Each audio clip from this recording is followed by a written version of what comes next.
안녕하십니까. 김경국TV 시작하겠습니다. 국민의힘 한동훈 비대위원장이 오늘 비대위 회의에서 대단한 결심을 밝혔습니다. 총선에서 승리한 후 곧바로 국정원의 대공수사권을 복원시키겠다고 밝혔습니다. 총선 이후 곧바로 법률 개정안을 내고 국회에서 통과시키겠다는 것입니다. 민주당을 숙주 삼아서 국회로 들어오게 될 것으로 보이는 사실상 민주당의 비례대표 양보로 원내 입성은 기정사실화되어 있습니다. 그런 친북 세력부터 철저히 색출하겠다, 이런 의지 표명으로 볼 수 있겠습니다. 국정원은 지난 2020년 개정된 국정원법에 따라서 올해부터 대공수사권을 경찰로 넘겼습니다. 좌파 정권에 의해서 국정원의 대공수사권이 경찰로 이관되면서 사실상 지금 대공수사 기능은 마비되다시피 하고 있습니다. 그러다 보니 우리 사회에 간첩들이 덕실되고 있는데 총선을 통해 이 같은 문제를 바로잡겠다는 것입니다. 국민의힘은 경찰의 간첩 수사 인력 및 역량이 부족하다면서 국정원의 대공수사권 이전 폐지를 계속 주장해왔습니다. 사실 대공수사는 일반 수사 영역이 아니라 첩보의 영역인 만큼 경찰이나 검찰의 역할과는 완전히 다른 영역으로 대부분의 국가들은 간첩 잡는 업무는 정보기관이 담당하고 있습니다.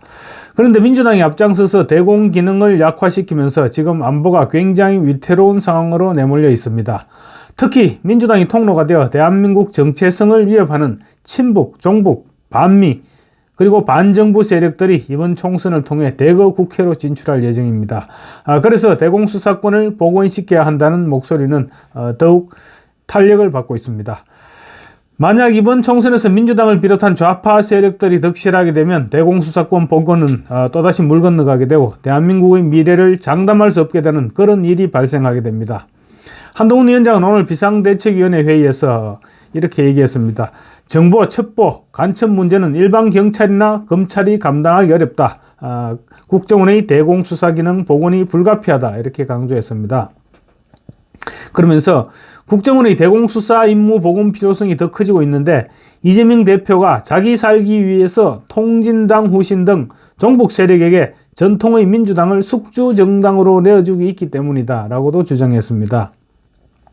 또 이대로라면 통진당 후신 간첩 전력자, 그 관련자들이 올해 국회에 입성하게 된다. 이재명 대표에게 신원을 보정받아 입성하게 되는 것이라고 말했습니다.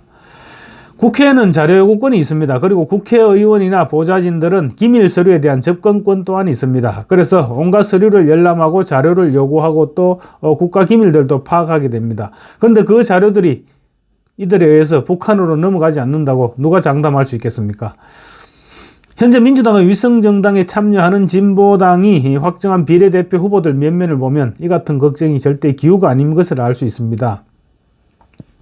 자력으로 당선이 불가능한 통진당 인사들이 원내 입성이 현실화됐고 민주당이 위성정당이란 꼼수로 이적단체로 규정돼서 해산된 통합진보당 부활의 길을 터주었습니다. 진보당은 당원투표를 통해서 장진숙, 전종덕, 손솔 이 세 사람을 비례대표 후보로 일단 내부적으로 선출을 했습니다. 이들은 모두 경기 동부 연합이 주축이 된 민노당, 통진당, 민중당에서 활동했던 인물들입니다. 진보당의 공동대표인 장진숙 후보는 한총령 대의원을 지냈고 국보법 위반 혐의로 수배를 받은 이력이 있습니다. 그리고 전종덕 후보는 민노당, 통진당 소속으로 지방선거와 총선에 여러 번 출마했었습니다. 경기동부 연합 출신인 민노총 양경수 위원장 지도부에서 사무총장도 맡았습니다. 진보당 수석 대변인인 손솔 후보는 통진당의 후신격이었던 민중당의 공동대표를 지냈습니다. 이들의 면면을 보면 통진당 세력이 민주당을 숙주로 부활하고 있다는 평가는 절대 허언이 아님을 알 수 있습니다. 연합정치시민회의에서도 4명의 비례대표 국회의원을 추천합니다. 연합정치시민회의에는 이적단체인 범민련 남북해외실무회담 대표를 지낸 조성우 전국비상시국회의 상임대표, 그리고 각종 탄핵 시위를 비롯한 반정부 시위에 앞장서온 박서군 한국진보연대 상임대표 등 이런 친북 반북 성향의 인사들이 지금 포진해 있습니다. 이들이 추천하는 인사가 어떤 인사들이겠습니까? 민주당 주도의 비례연합정당에는 진보당 3명, 새진보연합 3명, 연합정치시민회의 4명을 각각 추천합니다.